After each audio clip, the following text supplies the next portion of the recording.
Welcome back to the finale of What If Plo Koon Survived. Thank you to those of you who watched the first part.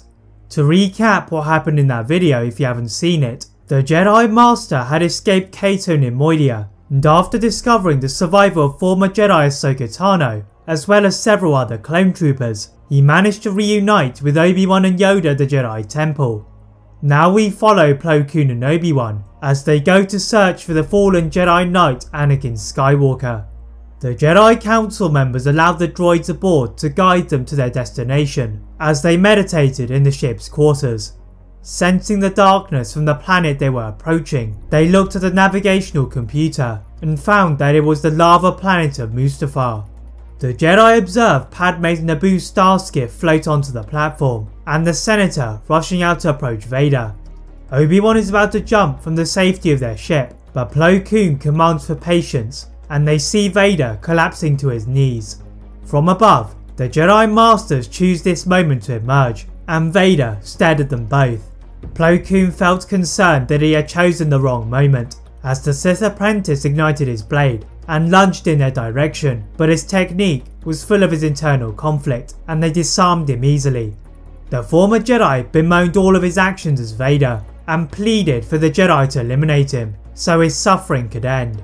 R2-D2 led from Anakin's ship and stunned his master, leaving the others with little choice but to drag him back to their ship and tell Padme back to Coruscant. Reaching for the presence of Yoda, they could sense he was still in a ferocious battle with Palpatine, but he needed their assistance. Arriving as quickly as possible, Senator Organa stood at the foot of the ramp, and he carried Padme to the closest medical center. As the Jedi Masters left the unconscious Anakin in the ship with C-3PO and R2-D2, the Jedi ran to the Senate building, discarding any of the clones who crossed their path, before hearing the cackle of the galaxy's new Emperor. The base of the building was now completely barren, as the Jedi cautiously ventured inside and rushed to help Yoda to his feet. The Grand Master regarded himself to be a failure for his inability to defeat Sidious, but the council members gave him hope. Looking up to the Dark Lord of the Sith, his face scrunched into that of annoyance and began to project pods in their direction as they lifted Yoda to safety.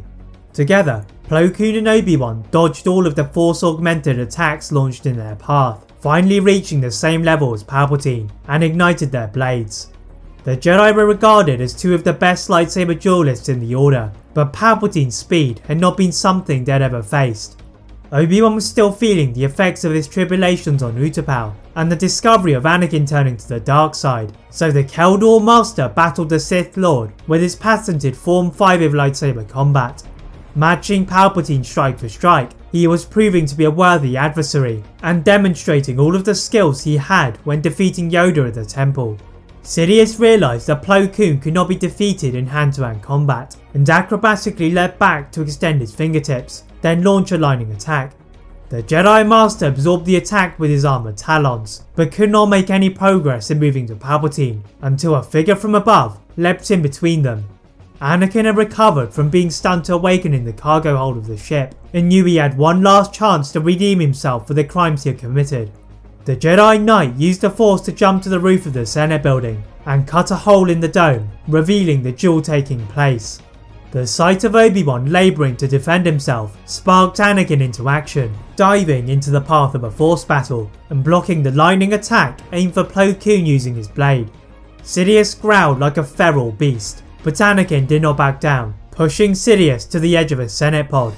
From above, members of the Wolfpack and Rex slid down and pointed their blasters at the Chancellor, declaring his reign to be over. Palpatine pushed them all out of the way, trying to escape to the floor, but he was stopped in mid-air by Plo Koon, who cut through him with his lightsaber. The building dropped into a cold silence before the clones cheered, and Anakin ran off to find Padme.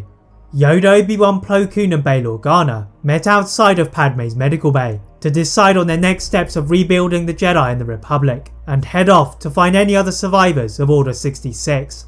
Anakin and Padme would become parents to the powerful Force sensitives Luke and Leia, raised in the reconstructed Jedi Temple, as the Senator continued to represent Naboo in the New Republic Senate, always praising Plo Koon, who had become their hero. That is it for What If Plo Koon Survived. If you enjoyed this What If, please like this video turn on that notification bell, click that subscribe button on this channel, as well as on my other channel What If Films. And as always, leave a comment on what if you'd all like to see next, and how I can improve my videos. Thank you all very much for watching, and see you next time.